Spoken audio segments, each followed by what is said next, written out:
ஆன்லைனில் பார்த்து கொண்டிருக்கிறவர்களுக்கும் என்னுடைய அன்பின் வாழ்த்துக்கள். அப்போஸ்தலர் நடபடியின் புஸ்தகம் 1ஆம் அதிகாரம் 8வது வசனம். பரிசுத்த ஆவி உங்களிடத்தில் வரும்போது நீங்கள் பலனடைந்து எருசலேமிலும் யூதேயா முழுவதிலும் சமாரியாவிலும் பூமியின் கடைசி பரியந்தமும் எனக்கு சாட்சிகளாய் இருப்பீர்கள் என்றார். ஒரு நிமிஷம் கண்களை முடிச்சு, இப்ப நல்ல ஆண்டவரே, இந்த காலை நேரத்திலேயும் நாங்கள் உம்மை துதிக்கிறோம்.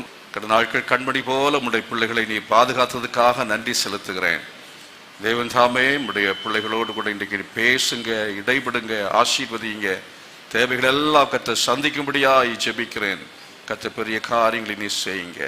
இயேசுவின் நாமத்தில் பிதாவே, ஆமென். நீங்கள் பலனடைந்து எனக்கு சாட்சிகளாய் இருப்பீர்கள். நீங்கள் எனக்கு சாட்சிகளாய் இருப்பீர்கள். பிரைஸ் தி லார்ட், ஹல்லேலூயா. இந்த வாக்குத்தத்தம் அப்படி என்பது உங்களுக்கு எத்தனை பேருக்கு வாக்குத்தத்தமாக நீங்கள் எடுத்துக்கொள்கிறீர்கள்? கொஞ்சம் பேர். மீதி உள்ளவங்களுக்கு இது போய் ஒரு வாக்குத்தத்தமா? பணத்தை கொடுப்பேன், பதவியை கொடுப்பேன்னு சொன்னாதான் அது ஆசீர்வாதம், இல்லைன்னா வாக்குத்தத்தம். அப்படிதான் நிறைய பேர் ஏமாத்திட்டு இருக்கிறாங்க. அல்ல, வாக்குத்தத்தம் என்பது, அதாவது இயேசு கிறிஸ்து தான் நமக்கு பிரதானமான வாக்குத்தத்தம். கிறிஸ்து நமக்குள்ளே வந்து விட்டார் என்றால் சகலமும் அவருக்குள் நிறைவேறுகிறது.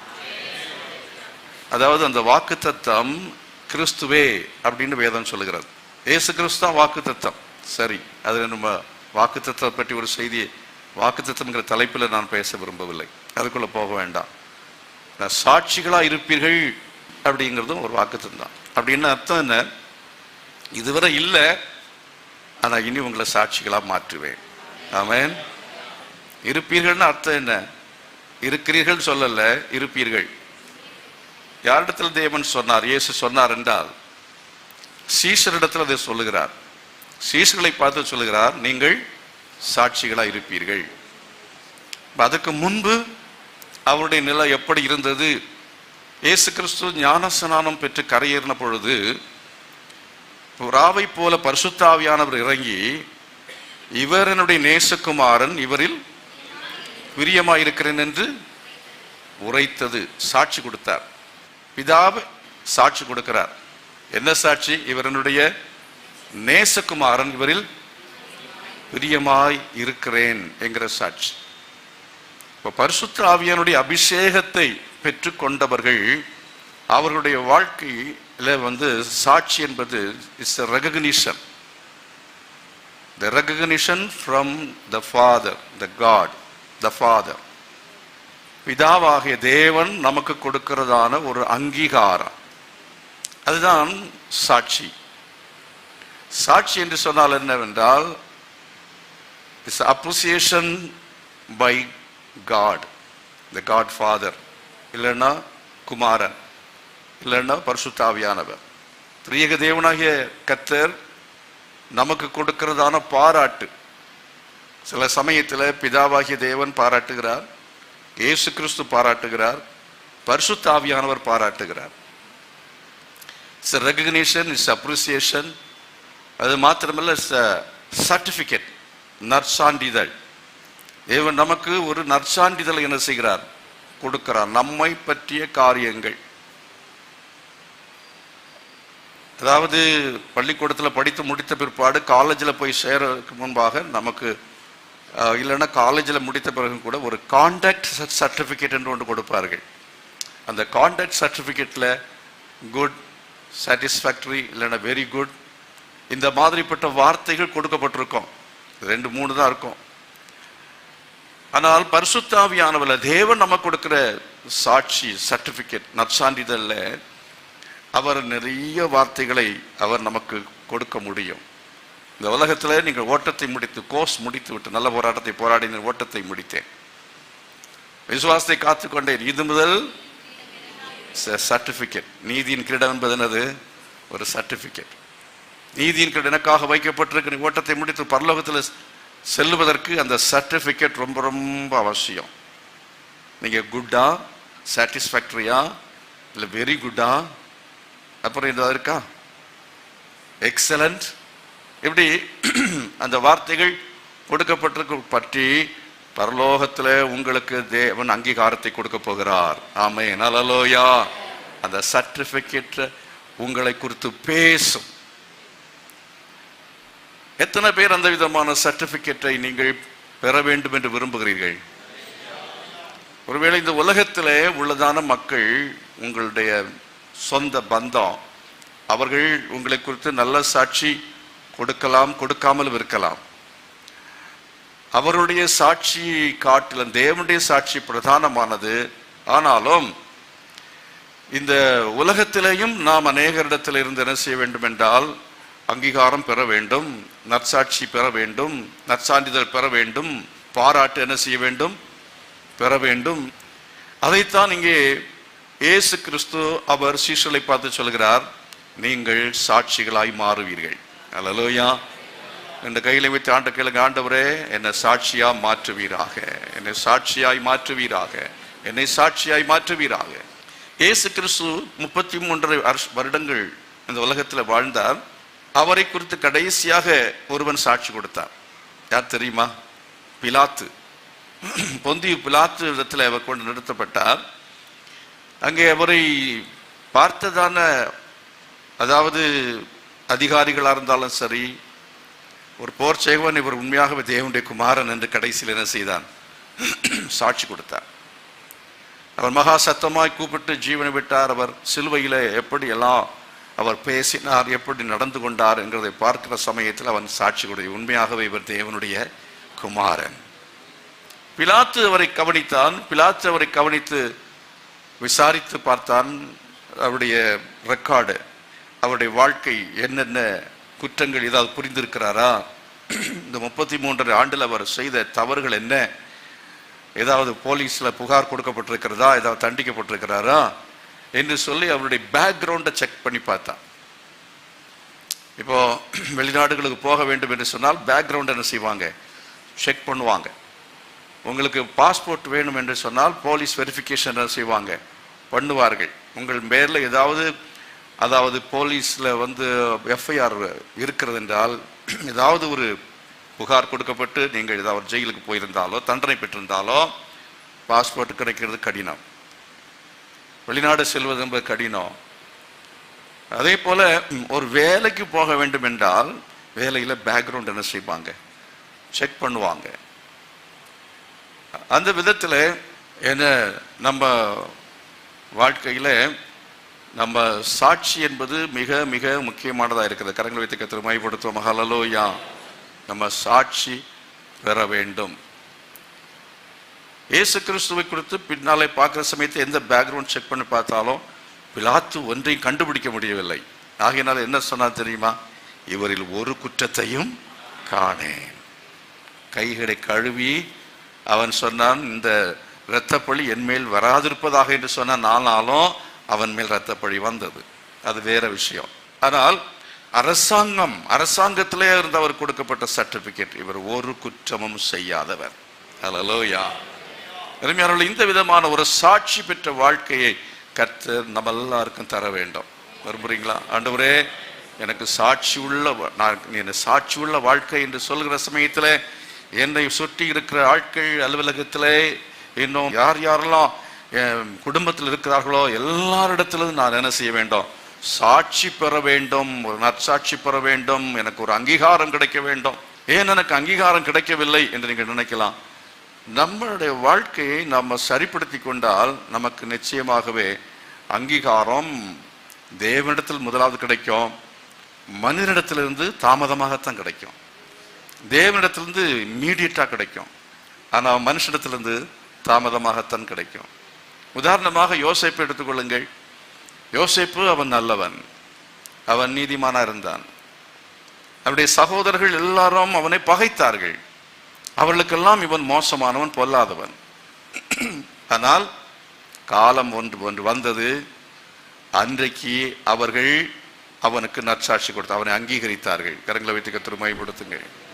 ஆகவே நீங்கள் புறக்கணிக்கப்பட்டிருக்கலாம், ஒதுக்கப்பட்டிருக்கலாம். உங்கள் குடும்பத்தில் உள்ள ஆட்கள் நீங்கள் கிறிஸ்தவன் ஆனதுனால, நீங்கள் பரிசுத்தமாக ஜீவிக்க உங்களை ஒப்பு கொடுத்திருக்கிறதுனால, நீங்கள் லஞ்சம் வாங்காததுனால, மற்றவங்களோடு கூட பாவ காரியங்களில் நீங்கள் ஒத்து போகாததுனால அவர்கள் உங்களை குறித்து தவறாக பேசலாம், தவறான சான்றிதழ் கொடுக்கலாம், அவர் சரியில்லை என்று சொல்லலாம்.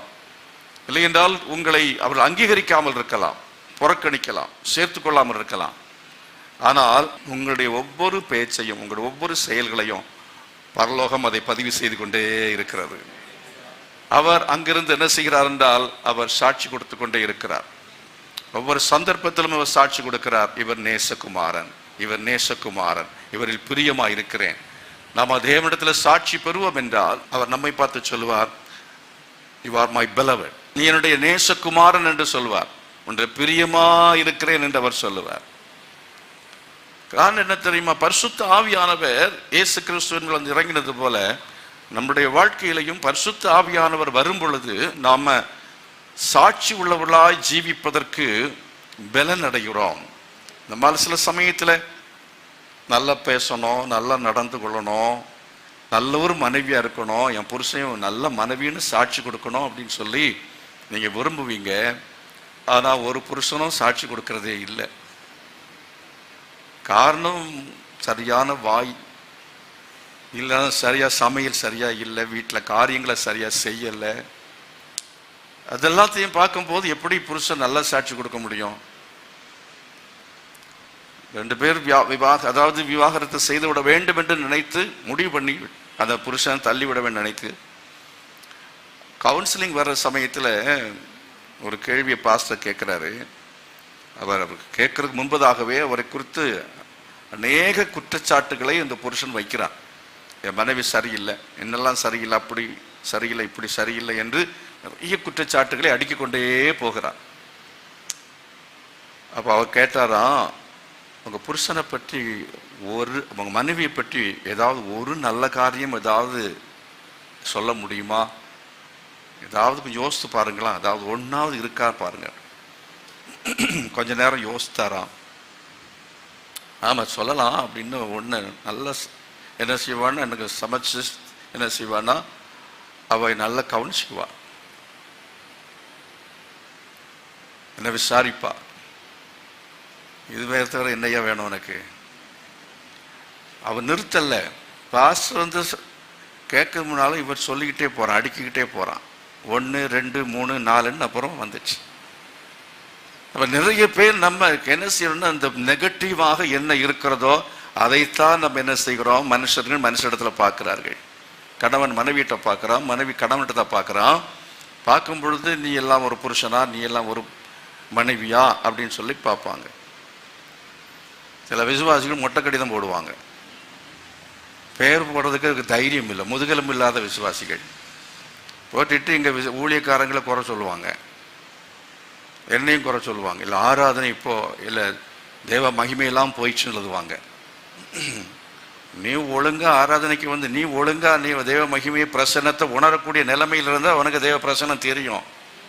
இத்தனை பேருக்கு தேவ பிரசன்னம் உணரும் போது சேலத்தில் வந்து இப்படி ஒரு சபை அருமையாக கற்றுக் கொடுத்துருக்காருன்னு பல விசுவாசிகள் சில சமயத்தில் சாட்சி சொல்கிறத நான் கேட்டிருக்கிறேன். சந்தோஷப்படுவாங்க. சபையை பற்றி ஒரு நல்ல வார்த்தை கொஞ்சம் யோசனை பண்ணி பார்த்தீங்கன்னா நிறைய நல்லது தெரியும். ஏதாவது குற்றத்தை கண்டுபிடிக்கலாம் அப்படின்னு சொன்னீங்க தேடுனீங்கன்னா குற்றமாகவே தெரியும். குற்றம் காணின் சுற்றம் இல்லை. குற்றத்தை கண்டுபிடித்து நீங்க குற்றத்தையே சொல்லி கொண்டிருந்தால், நினைத்து கொண்டிருந்தால் உறவுகள் பிரிந்து போய்கொண்டே இருக்கும். நண்பர்கள் இருக்க மாட்டார்கள், சக விசுவாசி கொண்டு இருக்க மாட்டார்கள். ஆகையினாலே நம்ம குற்றம் கண்டுபிடிக்கிறவர்களாக இருக்கக்கூடாது.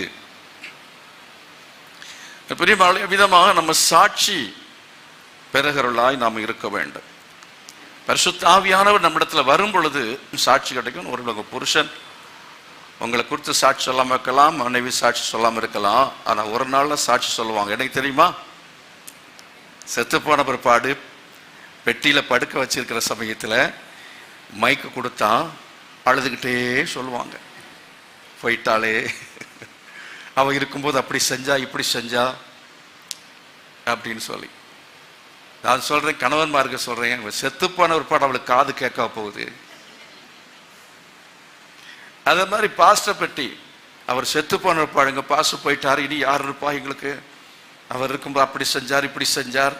ஆனால் இருக்கும்போது முழுசும் உயிரை வாங்குவாங்க.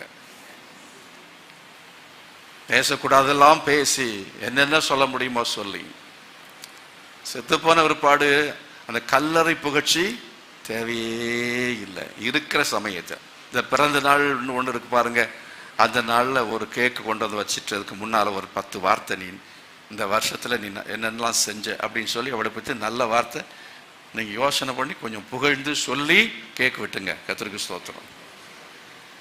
சொல்லி பாருங்க, எவ்வளவு நல்லா இருக்கும். அருமையானவர்களே, பரிசுத்த ஆவியானவர் இறங்கி நம்ம மேல இருப்பார் என்றால் நம்ம சாட்சி உள்ளவர்களாய் நம்ம மாறுவோம். Praise the Lord. ஹல்லேலூயா.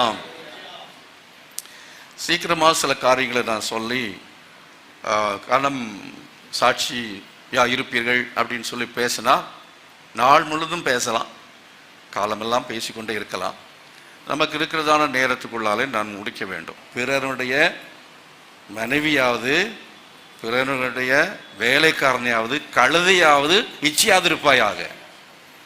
உனக்கு கொடுக்கப்பட்ட புருஷன் திருப்தி ஆயிரு. தூரத்தில் பார்க்குற டைம்ல இன்னும் அடுத்த வீட்டு புருஷன் பார்த்துட்டு நல்லா தான் இருப்பான். பக்கத்து வீட்டில் மனைவி பார்த்தா நல்லா தான் தெரியும். நீ உள்ளுக்கு போனா தெரியும் அவன் எவ்வளோ செருப்படி வாங்கிட்டு இருக்கான்ட்டு. தூரத்தில் பார்த்தா எல்லாம் அழகாத்தான் இருக்கும். கல்யாணம் பண்ணாத பாலிப பிள்ளைகளுக்கு சொல்லுவாங்க, தூரத்தில் ஒரு பையனை பார்த்தா ரொம்ப சூப்பராக தெரிவான். கல்யாணம் கட்டின அடுத்த நாள் தெரியும் லட்சணம் என்னன்னு தெரியும். கூட வாழ்கிற சமயத்தில் தான் பிரச்சனைகள் நமக்கு வரும், தெரியும் யாருங்கிறது. இத்தனை வருஷமா 92 உங்களோட பேசிட்டு இருக்கிறேன். என் பிரசங்கத்தில் 92 கேட்டுட்டு இருக்கீங்க. இருந்தாலும் வந்துட்டு தான் இருக்கீங்க இல்லையா? சில ஆட்கள் மறித்து பரலோகத்துக்கு போயிட்டாங்க, சில டிரான்ஸ்ஃபர் ஆகி போயிட்டாங்க. ஆனால் பெரும்பாலுமான ஆட்கள் தொடர்ந்து பிரசங்கத்தை கேட்குறாங்க. வாரந்தோறும் பிரசங்கம் பண்ணுறது எளிதான காரியம் அல்ல. நீங்க விரும்புகிற மாதிரி பிரசங்கம் இல்லாமல் இருக்கலாம், ஆனால் உங்களுக்கு தேவையான பிரசங்கத்தை நாங்கள் செய்கிறோம். கர்த்தர் கொடுக்கறத பண்ணுகிறோம். அதனால் அப்ரிஷியேட் பண்ண கற்றுக்கொள்ளணும். Price the Lord. ஹல்லேலூயா. அதனால நல்ல சாட்சி வாங்கணும்னா நாங்கள் என்ன செய்யணும்? நல்ல பிரசங்கம் பண்ணணும். அதுக்காக நீங்கள் நல்லா ஜெபம் பண்ணுங்க. ஆண்டவரே, இந்த பாஸ்டர் நல்ல பிரசங்கம் பண்ணணும். நல்ல பிரசங்கம் பண்ணுறேன்னா இல்லைன்னு தெரியல, சுமாராக பண்ணுறேன் இல்லையா? பரவாயில்லன்னு சொல்கிறவங்க எத்தனை பேர்? கொஞ்சம் பேர். மோசம்னு சொல்கிறவங்க எத்தனை பேர்? அதுக்கு யாரும் இல்லையா? நல்லா தான் பண்ணுறீங்கன்னு சொல்கிறவங்க, ஓ பரவாயில்லையே. இப்போ ஓட்டு நிறைய உழுது. ஆன்லைனில் பார்த்து கொண்டு இருக்கிற உங்களுக்கும் என்னுடைய வாழ்த்துக்கள். நிறைய பேர் பல இடங்களில் பார்க்குறாங்க, வெளிநாடுகளில் பார்க்குறாங்க. ஒரு பாஸ்டர் சொன்னார், பாஸ்டர் உங்களை சில வாரமாக நான் பார்க்கலையே ஆன்லைனில் என்னார். நான் சொன்னேன், இங்கே தான் இருக்கிறேன்னே. Price the Lord. ஹல்லேலூயா. வேதத்தில் அப்போஸ்தலர்கள் அவங்க இந்த 1:8 ஆண்டவர் சொல்லும்போது அவங்களை குறித்து சாட்சி சொல்ல ஒன்றும் அவருக்கு இல்லை. யாரை பற்றி சாட்சி சொல்ல இல்லை? சீஷர்களை பற்றி சாட்சி கொடுப்பதற்கு இயேசுவுக்கு ஒன்றுமே இல்லை. கொஞ்சம் பின்னால் போய் பாருங்க, பேக்ரவுண்ட் செக் பண்ணுங்க. சீஷருடைய பேக்ரவுண்ட் செக் பண்ணா ஒருத்தனுக்கு உருப்படியாக சொல்ல ஒன்றுமே இல்லை. ஒருத்தன் காட்டி கொடுத்து வீணா போயிட்டான். ஒருத்தன் என்ன செய்தான்? மறுதளித்தான். இன்னொருத்தன் அவர்கள் எல்லாரும் நிறைய பேர் ஓடி போனார்கள். சோதனையில் நேரத்தில் ஓடி போனார்கள். சேர்ந்து இருக்கிற சமயத்தில் இவங்களை சமாளிக்கிறது ஒரு பெரிய ஒரு பிரச்சனை. இயேசு கிறிஸ்துவுக்கு தலைவலி ரோம அரசாங்கம் இல்லை, இந்த 12 பேர் தான். இவங்களுடைய வாழ்க்கையில இயேசு கிறிஸ்துவுக்கு சாட்சி சொல்ல, இவங்களை அங்கீகரிப்பதற்கு, இவர்களுக்கு பாராட்டு தெரிவிப்பது ஒன்றுமே இல்லை. ஆகவே தான் சொன்னா, போய் உட்கார்ந்து ஜெபிங்கடான்ட்டார். 1 மணி நேரம் கூட ஜெபிக்க தெரியாத நீங்க எப்படி நீங்க எனக்கு பயனுள்ளவர்களா இருக்க போகிறீர்கள்? போய் உட்கார்ந்து ஜெபம் பண்ணுங்க கேட்டார். போய் காத்திருங்கள் சொன்னாரா இல்லையா? அவர் சொன்னது என்னது? அவர் எடுத்துக்கொள்ளப்படும் பொழுது அவர் சொன்ன வார்த்தை தான், பரிசுத்த ஆவிகள் வரும் பொழுது நீங்கள் பலனடைந்து சாட்சியில் இருப்பீர்கள். அதுக்கு முன்பதாக 5ஆம் வசனம் சொல்லுகிறார், ஆகையால் நீங்கள் எருசலேமை விட்டு போகாமல் என்னிடத்தில் கேள்விப்பட்ட எருசலேமை விட்டு போகாமல் எங்கேயும் போக வேண்டாம். இப்போ நீங்க இப்போ உடனடி என்ன செய்ய வேண்டாம். உலகமெல்லாம் போய் சுவிசேஷ ஊழியம் செய்து எங்கேயும் போக வேண்டாம். முதல்ல என்ன செய்? உட்கார். எங்கேயும் வெளியே போக வேண்டாம். உனக்கு வாழ்க்கையில பேக்ரவுண்ட் சரியா இல்லை, உனக்கு சாட்சி சரியா இல்லை, வாழ்க்கைன்னு சரியா இல்லை. நான் அங்கீகரிக்கப்படக்கூடிய நிலைமையில் நீ இல்லை. You have to prove your life. உன்னுடைய வாழ்க்கையை, உன்னுடைய நடத்தையை நீ என்ன செய்யணும்? நிரூபிக்க வேண்டும். நிரூபித்த பிறகுதான் நான் உன் எடுத்து பயன்படுத்துவேன் என்று கர்த்தர் சொல்லுகிறார். ஆண்டவருக்கென்று நீங்கள் பயன்பட விரும்பினால் நீங்கள் ஆண்டவரால் அங்கீகரிக்கப்படக்கூடிய நிலைமையில மாறணும். அதுக்கு ஆண்டவர் சொன்னார், நீ போய் காத்திரு. எருசலேமை விட்டு என்ன செய்யாதே, எங்கேயும் போக வேண்டாம். முதல்ல நீ என்ன செய், லீவு அங்கே போட வேண்டிய அவசியம் இல்லை. நான் யாரெல்லாம் காத்திருக்கணும்னு விரும்புகிறாங்களோ அவங்க எல்லாத்தையும் கூப்பிடு.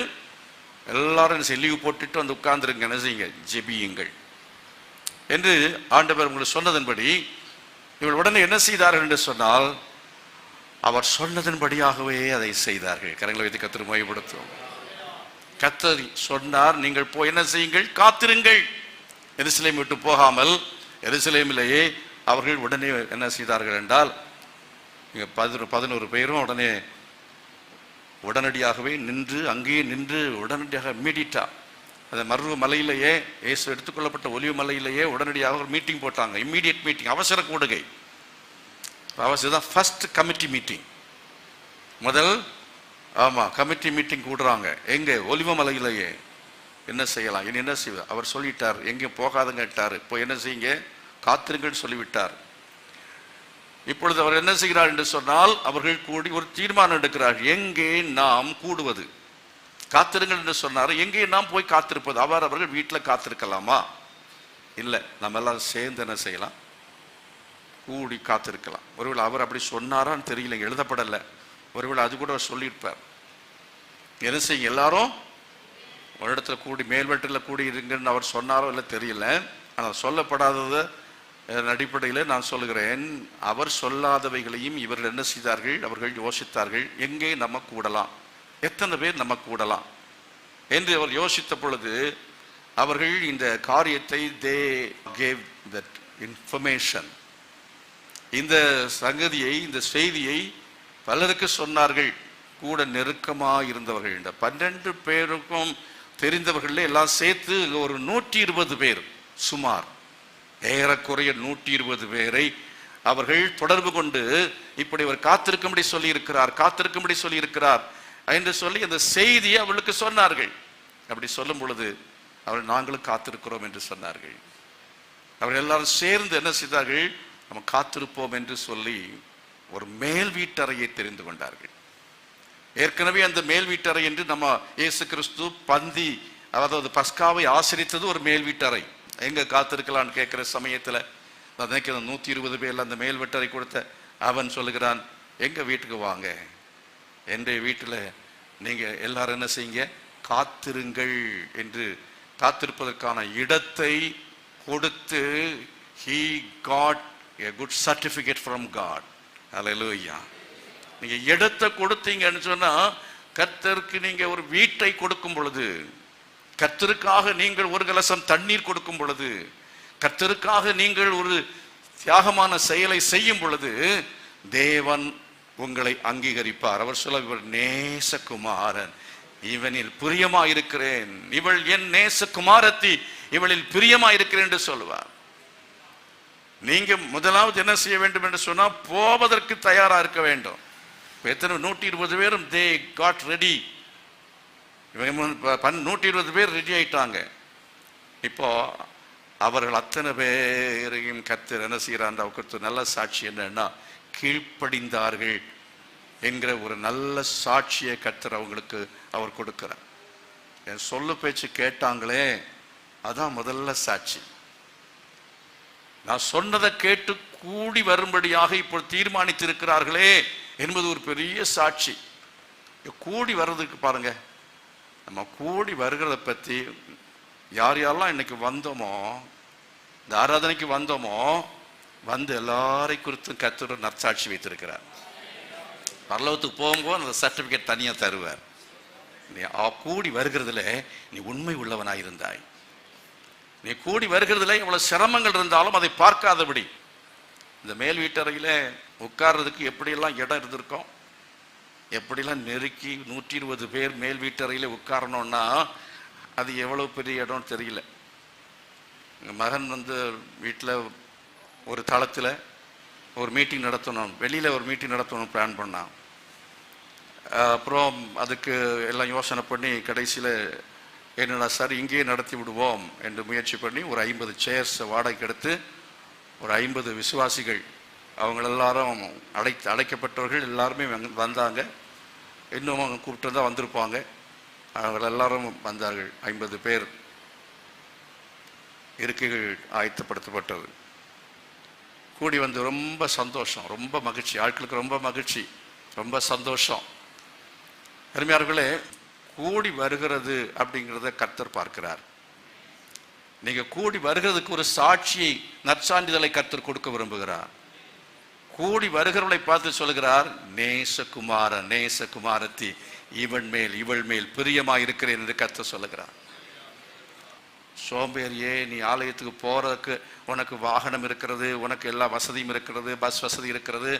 ஆனால் நீ கூடி அதாவது சபை கூடி வருதலை விட்டு விடாதிருங்கள்ட்டு நான் சொல்லியும் நீ சபை கூடி வராமல் உட்கார்ந்து ஆன்லைன்லயே பார்த்து கொண்டு சமைத்தும் பார்த்தும் இருக்கிறாயே, நீ பொல்லாதவள் அப்படின்னு ஆண்டவர் சொல்லுவார். கூடி வருகிறவர்களுக்கு கர்த்தர் சர்டிபிகேட் கொடுக்கிறார். அது மட்டுமல்ல, கூடி வந்துதான் அவர்கள் மேல் வீட்டறையை அவர்கள் கொடுத்தவன் சாட்சி பெற்றான், கூடி வந்தவர்களுக்கு சாட்சி. இப்போ என்ன அப்படின்னா, அதை சுத்தமாய் இந்த 10 நாளும் உட்கார்ந்துருக்கிறவங்க அதை எப்படி வைக்க வேண்டும் என்று சொல்லி வீட்டில் அதாவது அவர் வந்து இன்ஸ்ட்ரக்ஷன் கொடுத்தாரோ இல்லையோ தெரியாது, கொடுத்துருக்கலாம். குப்பை அங்கே போடாதுங்க, இங்கே போடுங்க. 120 பேர் ஒரு 10 நாள் கேம்பு, 2 நாள் விபிஎஸ் நடத்துறது என்ன பாடு இல்லையா? இங்கே 100 பேர், அங்கே 100 பேர், வாலண்டியர்ஸுகள் என்ன இல்லையா? அப்போ 120 பேர் ஒரு சின்ன இடத்துல அவர்கள் கூடி இருக்கிற சமயத்தில் 10 நாள் 10 days கேம்ப். இந்த 10 நாள் கேம்ப் நடத்துறதுல எவ்வளவு சிரமங்கள் இருந்திருக்கும். அதில் ஒன்று என்னன்னா, ஒரு இன்ஸ்ட்ரக்ஷன் கொடுத்துருப்பாங்க, எல்லாரும் வீட்டை நீங்கள் சுற்றுப்புறத்தை சுத்தமாய் வைத்து கொள்ள வேண்டும். சுத்தமாக வச்சிருப்பாங்களா இல்லையா? சுத்தமாக வச்சிருப்பாங்க. இந்த அட்மாஸ்பியர் நல்லா இருக்கணும். ஜெபம் பண்ணுவதற்கான அட்மாஸ்பியர் நல்லா இருக்கணும். குடியிருப்பதற்கு வீட்டில் அட்மாஸ்பியர், சூழ்நிலை, சுற்றுச்சூழல் நன்றாக நீங்கள் வைத்து கொண்டா வீட்டில் டிவோர்ஸே வராது. கர்த்தருக்கு ஸ்தோத்திரம். சண்டை வராது. நான் சொல்ற எத்தனை பேர் புரிகிறது? புருஷமார் வந்தீங்கன்னா சட்டையை கலத்தி அந்த பக்கம் போடுறது, பேண்டை கலத்தி இந்த பக்கம் போடுறது, அங்கே ஒன்று இங்கே ஒன்று கடத்தி போட்டுட்டு பொறுப்பு இல்லாமல் நடக்கிற கணவன்மார்களாக இருக்கக்கூடாது. என் மனைவி இதை ரொம்ப கரெக்டாக இருப்பான், நீங்கள் கரெக்டாக வைங்க, அது எங்கே போடணும் அதில் போடுங்க அப்படின்னு சொல்லுவேன். நான் சொல்லி, நீ தான் இருக்கிறிய போடு. இப்போ கரெக்டாக போட தெரியுது. கர்த்தருக்கு ஸ்தோத்திரம். அல்லேலூயா. வீடை சுத்தம் பண்ணுறதுக்கு ரொபாட் இருக்கு. அது டைம் ஃபிக்ஸ் பண்ணி வச்சுருந்தா அங்கே இருந்தாலும் அது ஓடும், அது ஆட்டோமேட்டிக் க்ளீன் பண்ணிட்டு போயிடும். அதுக்கு நல்ல சர்டிஃபிகேட் கொடுத்துருக்குறேன். கர்த்தருக்கு ஸ்தோத்திரம். ஆனால் வேலைக்காரிகளுக்கு அப்படி சர்டிஃபிகேட் கிடையாது. ஏன்னா ஒழுங்காக வர மாட்டாங்க, ஒழுங்காக வந்து செய்ய மாட்டாங்க. அதனால தான் ஏஐ கண்டுபிடிச்சிட்டு இப்போ ஏஜிஐ அப்புறம் ஏஎஸ்ஐ அப்படின்னு எடுத்து போகுது. வேலைக்கு ஆள் வைக்க போகிறதில்ல, இனிமே எல்லாம் மெஷின் செய்ய போகிறது, மெஷின் செய்ய போகிறது. ஏன்னா வெறுத்துட்டாங்க, ஆட்களை வச்சு வேலை வாங்கவே முடியறதில்லை. இதனால தான் அப்படின்னால நம்ம வீட்டை சுத்தமாக வைத்துக்கொள்ள வேண்டும். உங்கள் மனைவி செய்யும், புருஷன் அவர் சுத்தமான ஆள், காலையிலும் குளிப்பார், சாயங்காலம் குளிப்பார். என் மனுஷன் ஐயோ நாத்தம் பிடிச்சாளாக இருக்கிறாரு அப்படின்னு சொல்லக்கூடாது. என் மனைவி நாத்தம் பிடிச்சவளாக இருக்கிறா, சரியாக உடை உடுத்த மாட்டேங்கிறா, சரியாக என்ன செய்ய மாட்டேங்கிறா, பல்லு விளக்க மாட்டேங்கிறா, நாட்டமாக இருக்குது, இப்படிலாம் சொல்லக்கூடாது. வெளியே சொல்ல மாட்டாங்க. சிலர்லாம் பக்கத்து வீட்டில் சொல்கிறாங்க. பக்கத்து வீட்டில் மனைவி உட்கார்ந்து பேசும்போது வந்துடும். என்ன என்ன சில சமயத்தில் சொற்களின் மிகுதியில் பாவம் இல்லாமல் போகாது. அப்படியே பேசுகிற சமயத்தில் உள்ளத்தின் நிறைவினால் என்ன செய்யும்? யாரை பற்றி இருக்கு நிறைவு? புருஷனை பற்றி நிறைவா இருக்கு. நிறைவான நல்ல காரியம் நிறைவாக இருந்தால் நல்ல விதமாக சொல்லுவா. நீங்கள் பக்கத்து வீட்டில் போய் நல்ல காரியம்னு சொல்லக்கூடாது. கர்த்தருக்கு ஸ்தோத்திரம். பிடிச்சிட்டு போயிடுவா. ஓ நல்ல புருஷன், எனக்கு அப்படி இல்லையே அப்படின்னு கண்போட ஆரம்பிச்சிருவா. நல்லதுன்னு சொல்ல வேண்டாம், பொல்லாதுன்னு சொல்ல வேண்டாம், அமைதியா வாயை மூடிட்டு இருக்கணும். கர்த்தரை மகிமைப்படுத்துவோமா? ஹல்லேலூயா. சுத்தம், சுத்தத்துக்கு நற்சாட்சி உண்டு. ஆண்டவரை அங்கீகரிப்பார். உங்க வீடை சுத்தமா வச்சிருந்தீங்கன்னா அவர் பாராட்டுவார். பரிசுத்த ஆவியானவர் அந்த வீட்டில் தான் வந்து இறங்குவார். பரிசுத்த ஆவியானவர் வந்து இறங்குவார். ஆண்டவர் உங்க வீட்டை குறித்து நற்சாட்சி கொடுக்க வேண்டும். அல்லேலூயா. எங்க வீட்டுக்கு வர்ற பாசஸ் ஊரெல்லாம் உலகமெல்லாம் போய் சொல்லிட்டு நடக்கிறாங்க. என்ன மோசமா இல்லை, நல்லா சொல்லிட்டு நடக்கிறாங்க.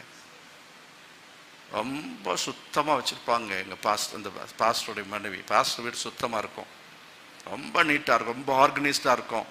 என்னையும் நான் தான் சொல்கிறது இல்லை, உங்களுக்கு வந்து பார்க்கணுன்னா உங்களுக்கு வாய்ப்பு கொடுக்குறோம், டைம் எல்லாம் ஃபிக்ஸ் பண்ணுறோம். எங்கள் முன்பணமாக ஆளுக்கு ஒரு 1000 ரூபாய் என்ன செய்யணும், பதிவு கட்டணும்.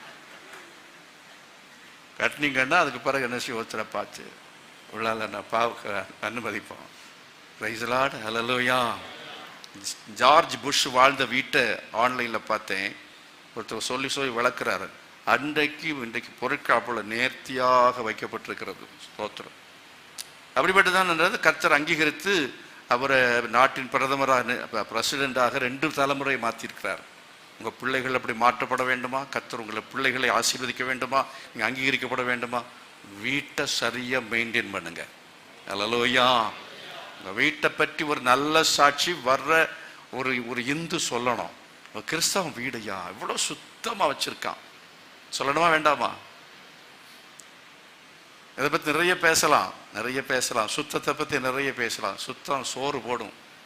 அதனால் சுத்தம் அது ஒரு வார்த்தையில் நீங்கள் புரிஞ்சிக்க மாட்டீங்க, எனக்கு நல்லா தெரியும். இதற்கு தனி பயிற்சி தேவை, எப்படிலாம் சுத்தமாக வைக்கணும் அப்படின்னு சொல்லி.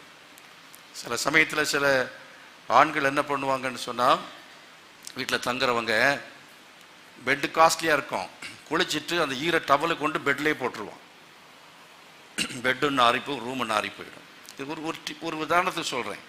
இது போல் மதிகேடான காரியங்கள் தெரியறதில்லை. எது செய்யணும், எப்படி செய்யணும் தெரியறதில்லை. டாய்லெட்டை க்ளீன் பண்ண வைக்க தெரியல. 120 பேர் தங்கும் போது எத்தனை டாய்லெட்டும் தெரியல. அது இருந்ததை வச்சு சரியாக மெயின்டைன் பண்ணலன்னா நாரி போயிருக்கும். கல்ஃப் கண்ட்ரீஸில் தான் உள்ளதை விடுவான் சில சமயத்தில், கத்தார் ஏர்வேஸ் அந்த மாதிரிலாம். அதில் பார்த்தீங்கன்னா எல்லா இந்தியன்ஸ் நிறைய இருப்பாங்க. அதில் அந்த டாய்லெட்டில் போக முடியாது, நாரி போயிடும். ஆனால் யூரோப்பியன்ஸு அவர்கள் ரொம்ப சுத்தம் மட்டுமல்ல, சுத்தமாக வச்சுக்கிறாங்க. அது மாதிரி ரொம்ப டீசெண்டாக பிஹேவ் பண்ணுறது எல்லாத்தையும் பார்க்கும் பொழுது அது நாகரிகம் அப்படிங்கிறது, அது வளர்ந்த நாடுன்னு சொல்லக்கு அர்த்தம் அதுதான். நம்ம இன்னும் வளரணும். கரங்களுக்கு உயர்த்தி கர்த்தரை மையப்படுத்தும். நம்ம வீட்டு கூட்டம் நடத்தும் பொழுது மக்கள் உங்களை பார்த்து கற்றுக்கொள்ள வேண்டும். நீங்கள் எவ்வளோ நேர்த்தியாக வச்சுருக்காங்க, சுத்தமாக வச்சுருக்காங்க, அதை போல் அவர்களும் அதை அதனால தான் வீட்டில் கூட்டம் வைக்கிறது காரணம். உங்கள் சாட்சி அவர்கள் பின்பற்றுவார்கள். உங்கள் சாட்சிகள் என்ன செய்யணும், பின்பற்ற வேண்டும். அது மட்டும் இல்லை, சமயம் இல்லைன்னா சீக்கிரமாக சில சொல்லி முடிக்கிறேன். அது சொல்ல வேண்டியதான செய்தியில் இது என்னென்னா ஏதோ சில துளி தான். என்ன அப்படின்னு பார்த்தீங்கன்னா, ஐக்கிய கூடுகை மூலம் சாட்சி நிரூபிக்கப்பட வேண்டும். அதான் நான் இப்போ பேசிகிட்டு இருக்கேன். ஐக்கிய கூடுகை மூலம் சாட்சி என்ன செய்யணும், நிரூபிக்கப்பட வேண்டும். இந்த அப்போஸ்தலர் நடவடிக்கையின் 1ஆம் அதிகாரத்தில் சாட்சிங்கிற வார்த்தை சொல்லப்பட்டிருக்கிறது.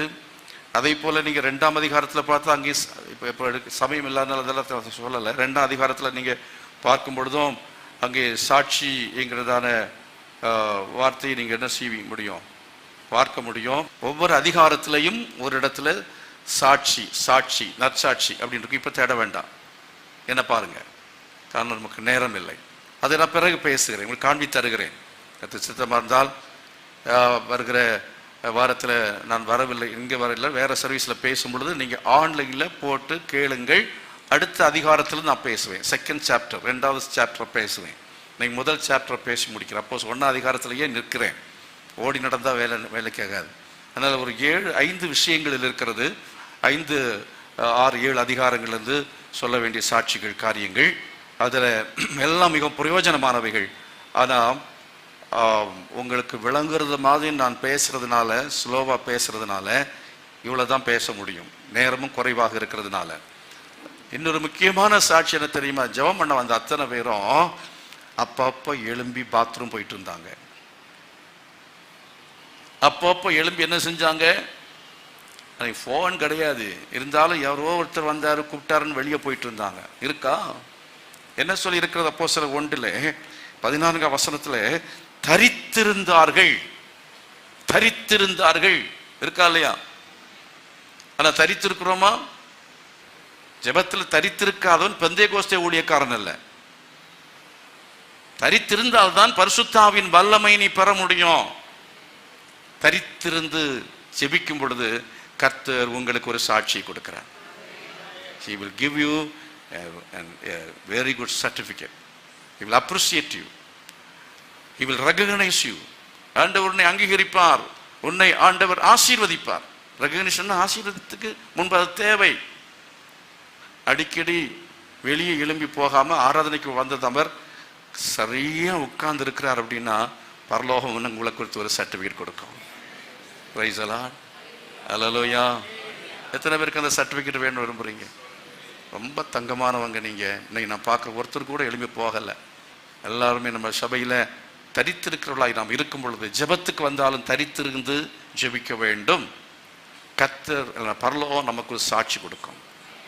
இந்த சாட்சி எல்லாம் பெற்றதுக்கு பிறகுதான் ஆவியானவர் வந்து இறங்குவார். You have to prove that you are a spiritual person. You are a disciplined person. You are a clean person. நீ சுத்தமானவன், நீ ஒழுக்கமானவன், நீ சரியா இருக்கிற. இப்போ முன்னால இயேசு ஜெபத்தை நடத்தும் போது ஒருத்தன் ஒழுங்கா இல்லை, அதனால தான் சொன்னார் போய் காத்திருப்போம். You prove yourself. நீ உன்னை என்ன செய், நிரூபித்து காட்டு. அதுக்கு பிறகுதான் அபிஷேகம், அதுக்கு பிறகுதான் உன்னை பயன்படுத்த முடியும் என்று கர்த்தர் என்ன செய்ய, போய் உட்காரு அப்படின்ட்டார். உட்காராம எழும்ப முடியாது, என்ன செய்ய, நடக்க முடியாது. முதல்ல உட்கார்ந்தா தான் அப்புறம் குழந்தை என்ன செய்யும், உட்கார கற்றுக்கொள்ள வேண்டும், பின்பு நடக்க கற்றுக்கொள்ள வேண்டும். அதுக்கு முன்னாலே நடக்க சொல்லித்தார் ஒரு பாட்டு பாடுவாங்க, கேட்டிருக்கீங்களா? ஆமா, உட்காரவே மாட்டார். உட்காராமலே நடக்க சொல்லி தரோன்னு எப்படி நடக்க சொல்லி தருவார்? முதல்ல உட்காரு, அப்போதான் நடக்க சொல்லி தருவார், அப்போதான் ஓட சொல்லி தருவார். சத்தமா கரங்களை வைத்து ஆண்டவர் மகிமைப்படுத்துவோம். அது மட்டுமல்ல, அங்க 120 பேர் தங்கி இருக்கிறதா அந்த வீட்டில். அவங்க இருக்கிற சமயத்தில் நான் கேட்குறேன், அது ஒன்று ஞாபகத்தை வருகிறது. ஒரு நடிகை ஒருத்தர் ஒரு வீட்டில் கொஞ்சம் பேரை செலக்ட் பண்ணி கொஞ்சம் நாட்களுக்கு உட்கார வச்சு சாப்பாடெல்லாம் போட்டு ஒரு ப்ரோக்ராம் நடத்துவான், தெரியுமா? தங்கமான பிள்ளைங்க யாருக்குமே தெரியல போல இருக்கு. என்னது சொல்லுங்க, நீங்க அதை தப்பா நினைக்க மாட்டேன், எனக்கு ஞாபகத்தில் இல்லை. சொல்லுங்க, யார சொல்றீங்க? பிக் பாஸ் நிகழ்ச்சி. உள்ளால போயிட்டு சில அடி போட்டுட்டு வெளியே வந்துடும். கவனிச்சிருக்கீங்களா? அவங்க எத்தனை நாள் என்று தெரியல, எத்தனை நாள் அவங்களால ஒன்றும் அனுசரிக்க முடியவில்லை, அனுசரித்து போக முடியவில்லை. அடிச்சுக்குவான், பிச்சுக்குவான். கடைசி வரை இருக்கிறதுக்கு ஏதோ அவன் சர்டிஃபிகேட் என்ன மண்ணாங்கட்டி கொடுக்கான்னு தெரியாது. அதை பற்றி நான் பார்க்கல. ஏதோ அவங்களுக்கு ஒரு அப்ரிசியேஷன் இருக்கிறது, அவங்களுக்கு ஒரு பாராட்டு இருக்கிறது, அவங்களுக்கு ஒரு அங்கீகாரம் கிடைக்கிறது, அவங்களுக்கு ஏதோ அந்த துறையில் அவங்க அடுத்த லெவலுக்கு ஏதோ கொண்டு போகிறதுக்கு ஏதோ பண்ணுறாங்க போல இருக்கு. அப்போ அது ஒரு டெஸ்டிங்கிற மாதிரி ஏதோ வைத்திருக்கிறார்கள் போல.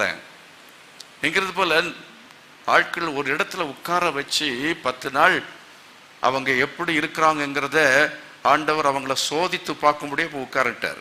சோத்திரம். 10 நாள் உட்கார்ந்துருந்தாங்க. எவனாவது அடி போட்டானா? இந்த சீஷர்களும் சரி, 12 பேர் ஒன்னா சேர்ந்தாலே அடி போடுவார்கள்.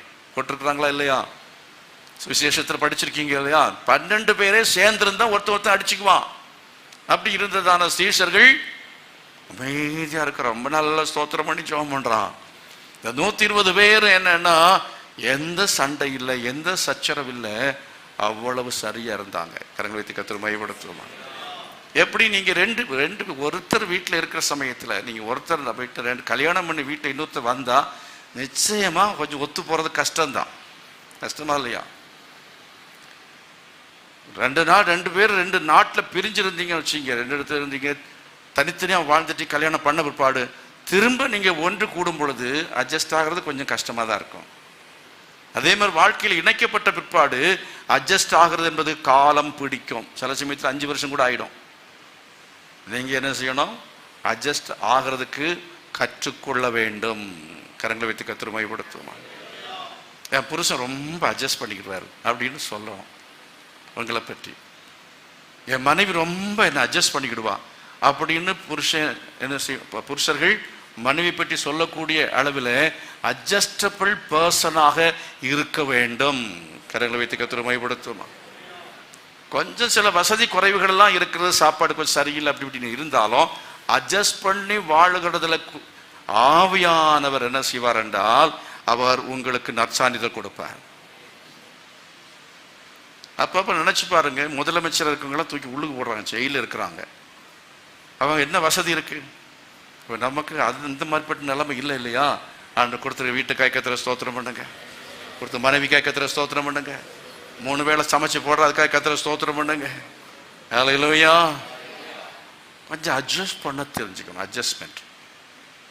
சிலர் பேசுறது கொஞ்சம் சரியில்லாமல் இருக்கும், சிலருக்கு நடந்துக்கிற காரியங்கள் எல்லாத்தையும் அட்ஜஸ்ட் பண்ண தெரியணும். கர்த்தர் அதுக்கு ஒரு சாட்சி கொடுப்பார், அனுசரிப்பதில் சாட்சி. அது மட்டுமல்ல, அங்கே பலதரப்பட்ட நிலைமையில இந்த 120 பேரும் கூடியிருந்தார்கள். அந்த 120 பேரும் பலதரப்பட்ட நம்ம மகளா இருந்தாலும் கருத்தவன் அப்படிங்கிற வேறுபாடு அங்க இல்லை. நான் கள்ளர் அப்படின்னு சொல்லி ரொம்ப ஒதுங்கி நிக்கல. எல்லாம் பார்த்தா பிரைசலா கொஞ்சம் இடையில பிரேக் விட்டுருப்பாங்க இல்லையா? பிரேக்கில் ஒருத்த பார்த்து பேசுவாங்க, பிரைஸ்லாட் சொல்லுவாங்க. யூத முறைமையின்படி ஹக் பண்ணணும். ஒருத்த பார்த்து என்ன செய்வாங்க? ஹக் பண்ணிக்குவாங்க. அதே மாதிரி இருக்கிறோமா? வேறுபாடு இல்லாம நம்ம ஒருத்தரை ஏற்றுக்கொள்ள வேண்டும். ஹல்லேலூயா. எத்தனை படி ஏற்றுக்கொள்ள விரும்புறீங்க? உங்க வீட்டுக்குள்ளால, உங்க குடும்பத்துல, உங்க சொந்தக்காரர்கள், அதே மாதிரி சபையின் மத்தியில நீங்கள் ஒருவரை ஒருவர் என்ன செய்ய வேண்டும்? Accept one another. ஒருத்தரை ஏற்றுக்கொள்ளுங்கள். கொஞ்சம் படிக்காதவன் இருக்கலாம், சில கொஞ்சம் மதியினமாக நடந்து கொள்ளலாம். எல்லாத்தையும் நம்ம என்ன செய்யணும்? அதை ஏற்றுக்கொண்டு அவரிடத்தில் நம்ம என்ன செய்ய வேண்டும் என்றால் அன்பை வெளிப்படுத்த வேண்டும். ஹல்லேலூயா. அவரிடத்து அன்பை வெளிப்படுத்த வேண்டும். யார்ட்டையும் பேசாம போகக்கூடாது. சொந்தக்காரங்க எல்லாத்தையும் ஒன்று போல நம்ம என்ன செய்யணும்? வேறுபாடு காட்டாமல் அவளை நம்ம நேசிக்க வேண்டும். மாமியார் வீட்டுக்கு ஒரு மாதிரி இல்லைன்னா சொந்தக்காரங்க, அதாவது அப்பா அம்மா அவரிடத்துல வேறு வித்தியாசமா வரும்போது உபசரிப்பது என்பது இல்லாமல், வேறுபாடு இல்லாமல் இருக்கும் பொழுது குடும்பத்தில் சண்டை வராது. சமயம் முடிந்து விட்டது, சீக்கிரமாக சொல்லி முடிக்கிறேன். எவ்வளவோ வேலைகள் இருந்திருக்கும் இல்லையா? எவ்வளோ வேலைகள் இருந்திருக்கும். நீ செய், நான் செய், ஒன்றும் பிரச்சனை இல்லை. எல்லாம் வேலைகளை பகிர்ந்து கொண்டு செய்து அவர்கள் அந்த 10 நாட்களும் அதில் வெற்றிகரமாய் குடியிருந்தபடினால்தான் பரிசுத்த ஆவியானவர் அங்கே நற்சான்றிதழ் கொடுக்கும்படி இறங்கினார். கரங்களை வைத்து கர்த்தரை மகிமைப்படுத்துவார். வீட்டில் அப்படி கொஞ்சம் வேலைகளை என்ன செய்யுங்க? ஷேர் பண்ணி செய்யுங்க. மனம் யாரும் முகம் சுளிக்கவே மாட்டாங்க. அந்த அட்மாஸ்பியர் கெட்டு போகாது. முகம் சுழிச்சிட்டாங்கன்னாலே கெட்டு போச்சுன்னு அர்த்தம். ப்ரேயர் ஓடாது, ஜெபம் நடக்காது, குடும்ப ஜெபம் நடக்காது. ஆகினால எங்கேயும் முகம் சுளிக்கிறது போல நடந்து கொள்ளாமல் ஒருத்தர் பார்த்து என்ன செய்யணும்? எல்லாம் நல்ல ஆவில் நிரம்பி ஜெபம். ஒருத்தர் பார்த்துட்டு அந்நிய பாஷை பேசிட்டு நின்றுப்பான். சொல்லுங்க. ஒருத்தர் பார்க்கும்போது சிரித்து பேசியிருப்பார்கள். ஆமென். அப்படி நீங்க செய்றீங்களா? ஓ, அவனை பார்த்தா எப்படி அழுக்கு சட்டை போட்டிருக்கான் அப்படின்னு போகக்கூடாது. அவர் புதுசா வந்திருப்பார், ஏழையா இருப்பார். நம்ம என்ன செய்யணும்? கை கொடுத்து, வாங்க பிரதர், பிரைஸ் லார்ட், நீங்க எங்கிருந்து வர்றீங்க, என்ன அப்படின்னு விசாரிக்கணும். வர சமயத்தில் ஒரு தம்பி நின்று இருந்தார், நான் தான் விசாரிச்சேன். உடை நடை பாவனைகள் எல்லாவற்றிலையும் ஆண்களும் பெண்களும் இருந்தாங்க. கவர்ச்சிகரமாக அங்கே யாரும் உடுத்திருந்தாங்க அப்படின்னு இல்லவே இல்லை. அங்கே உடை நடை பாவனைகள் எல்லாம் சரியாய் பார்த்து கொண்டார்கள். ஆகினால்தான் பரிசுத்த ஆவியானவர் அவர்கள் மேலே இறங்கினார். கரங்களை வைத்து கர்த்தரை மகிமைப்படுத்துவோம். ஹல்லேலூயா. எல்லாரும் கண்களை மூடுவோம். ஆமென். ஐக்கிய கூடுகையின் மூலமாய் நம்முடைய சாட்சி நிரூபிக்கப்பட வேண்டியது அவசியமாக இருக்கிறது. கைகளை வைத்துக் கொண்டு செல்லுங்க. ஆண்டவரே, சாட்சி நான் நிரூபிக்கும்படி கிருபை செய்யுங்க. சாட்சி நிரூபிக்கும்படி கிருபை செய்யுங்க. சாட்சி நிரூபிக்கப்பட வேண்டும். ஓ ஹல்லேலூயா, glory to God. ஒரு தீர்மானம் எடுப்பதிலே ஆண்டவரே கருத்து வேறுபாடு எனக்கு இருக்கக்கூடாது. கணவன் மனைவியுமாக நான் தீர்மானம் எடுக்கிற காரியத்தில் என்ன ஆண்டவரே ஏக சிந்தை உள்ளவளாக நாங்கள் காணப்பட எங்களுக்கு உதவி செய்யுங்க. ஓ ஹல்லேலூயா. ஆண்டவரே, அதே போல மற்றவர்களுக்கு எங்களுடைய இடத்தை கொடுப்பதிலே, ஜெபிப்பதற்காக இடத்தை கொடுப்பதிலே உங்க வீட்டில் ஆண்டவரே ஜெபிப்பதற்கென்று ஒரு இடத்தை நாங்கள் வைத்திருப்பதிலே, நாங்கள் ஜெபிப்பதற்கான நேரத்தை தேர்வு செய்து வைத்திருப்பதிலே, வேதத்தை வாசிப்பதற்காக ஒரு நேரத்தை தேர்வு செய்து வைத்திருப்பதிலே நாங்கள் சாட்சி பெற வேண்டும். அப்படி செய்ய ஒப்பு கொடுக்கிறேன் சொல்ற ஆட்கள் கரங்களை வைத்து, ஆண்டவரே நான் என்னுடைய இடத்தை ஆண்டவரே தேர்வு செய்கிறேன், ஜெபிக்கும்படியான இடத்தை தேர்வு செய்கிறேன், ஜெபிக்கும்படியாக ஆண்டவரே வீட்டில் ஒரு அறையை நான் அதற்காக ஒதுக்குகிறேன், ஜெபிக்கும்படியான நேரத்தை நான் ஒதுக்குகிறேன். தீர்மானப்படுங்க, கர்த்தர் உதவி செய்வார். இது மாத்திரமல்ல, உங்களுடைய வீட்டில் தேவ பிரசன்னம் வந்து இறங்கத்தக்கதாக, தேவ மகிமை வந்து இறங்கத்தக்கதாக உங்க வீடு சுத்தமாய் இருக்க வேண்டும். உங்க வீட்டை நீங்க சுத்தமாய் வைத்துக் கொள்ள வேண்டும். கையில் வைத்து சொல்லுங்க, ஆண்டவரே நான் சுத்தம், ஆவியானவர் அழுக்காக எடுத்து அது இறங்குவார், அவருக்கு பிரச்சனை இல்லை நினைத்து விட. அதை விட ஆண்டவரே நான் சுத்தமா இருக்கணும்ப்பா, என் உள்ள சுத்தமா இருக்கணும் ஆண்டவரே. பரிசுத்த ஆவியானவர் புறாவை போல இறங்கினார். புறா கசப்பில்லாதது, புறா கபடற்றது. அப்படிப்பட்டதான ஒரு மனிதனாய், ஒரு மனுஷியாய் நான் என்னை காத்துக்கொள்ள கிருபை செய்யும். ஓ ஹல்லேலூயா. உடையை சுத்தமா வைத்துக்கொள், வீட்டை சுத்தமா வைத்துக்கொள், உடைய ஆலயம் சுத்தமா இருக்கட்டும், வேலை செய்கிற இடமெல்லாம் சுத்தமா இருக்க வேண்டும். அப்படி என்றால் உன் மூலமாய் தேவன் வெளிப்படுவார், உன் மூலமாய் அபிஷேகம் வெளிப்படும். ஓ ஹல்லேலூயா. இது மட்டுமல்ல, தரித்திருந்து ஜெபிக்க வேண்டும், தரித்திருந்து ஜெபிக்க வேண்டும், அனுசரித்து வாழ வேண்டும், வேறுபாடு காண்பிக்காமல் அன்பை வெளிப்படுத்த வேண்டும், குழுவாக வேலைகளை பகிர்ந்து நீங்கள் செய்ய வேண்டும், உடைநடை பாவனைகள் இடரில்லாமல் மற்றவர்கள் இடறி போகாதபடிக்கு நம்முடைய வாழ்க்கையை நாம வைத்துக் கொள்ள வேண்டும். ஓ ஹல்லேலூயா. உமக்கு ஸ்தோத்திரம். Thank you Jesus. உமக்கு ஸ்தோத்திரம். Thank you Lord. Hallelujah. எல்லாரும் எழுப்பி நிற்போமா? Glory to Jesus. ஒரு அடி மாத்திரம் பாட போகிறோம். ஆளுகை செய்யும் ஆவியானவரே, பலியாய் தந்தேன் பரிசுத்தமானவரே, ஆவியானவரே, என் ஆற்றலானவரேங்கிற பாடலை பாடி பரிசுத்த ஆவியானுடைய பலனை பெற்றுக் கொள்ளுங்கள். Receive the power of the Holy Spirit. Receive the power of the Holy Spirit. ஓ கைகளை வைத்து எல்லாம் சொல்லுங்க, ஆவியானவரே என்னை பலப்படுத்துவீராக, என் வீட்டில் குடும்பத்தில் என் சொந்தக்காரர்கள் மத்தியிலே சாட்சியாய் ஜீவிப்பதற்கான பலனை எனக்கு தருவீராக. அந்த அபிஷேகம் எனக்கு இன்றைக்கு வேண்டும். கேளுங்க, எத்தனை பேருக்கு அந்த அபிஷேகம் வேணும்? Receive the power. Receive the power. Receive the anointing of the Holy Spirit. இயேசுவின் நாமத்தினால அந்த அபிஷேகம் இறங்கட்டும், அபிஷேகம் இறங்கட்டும், அந்த அபிஷேகம் இறங்கட்டும். சாட்சிகளாய் மாற்றுவீராக, சாட்சிகளாய் மாற்றுவீராக. பலனை கர்த்தர் கொடுப்பீராக. சாட்சியாய் ஜீவிக்க முடியாதபடி இருக்கிற எல்லா பலவீனங்கள் நீங்குவதாக. ஓ அந்நிய பாஷையின் அடையாளத்தோடு கூட அந்த மேல் வீட்டறையிலே பரிசுத்த ஆவியானவர் அவளை அபிஷேகம் பண்ணினது போல இன்றைக்கு இந்த அறைக்குள்ள இருக்கிற உங்கள் அத்தனை பேரையும் நூற்றுக்கணக்கான ஜனங்களாய் கூடியிருக்கிற இந்த இடத்திலே தேவ மகிமை இறங்குகிறது, தேவ அபிஷேகம் இறங்குகிறது. அவர் உங்களை அபிஷேகம் பண்ணுகிறார். Receive, receive, receive the power. Receive the power. Oh hallelujah. Hallelujah. Hallelujah. Hallelujah. உமக்கு ஸ்தோத்திரம். Thank you Jesus. உமக்கு நன்றி, உமக்கு நன்றி, உமக்கு நன்றி. ஆளுகை செய்யும் ஆவியானவரே, பலியாய் தந்தே பரிசுத்தமானவரே,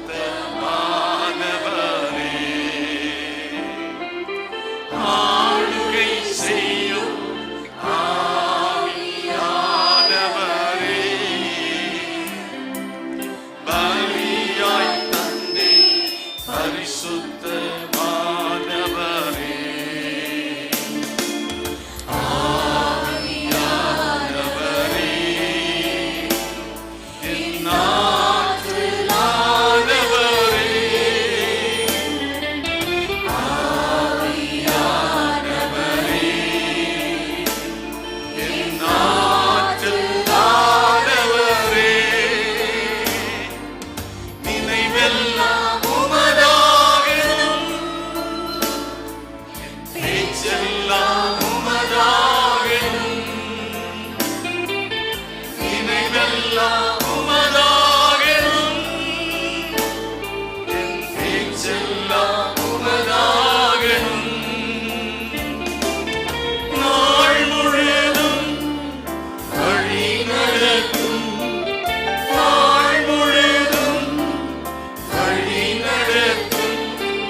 நம்முடைய கர்த்தராய் இருக்கிற இயேசு கிறிஸ்துவின் கிருபையும் பிதாவாகிய தேவனுடைய அன்பும் பரிசுத்த ஆவியானுடைய அந்யோன்யக்கமும் சமாதான பாதுகாவலும் நம் அனைவரோடு சகல பரிசுத்தவானோடு கூட இனிமேல் இன்றைக்கு நிலைத்திருப்பதாக.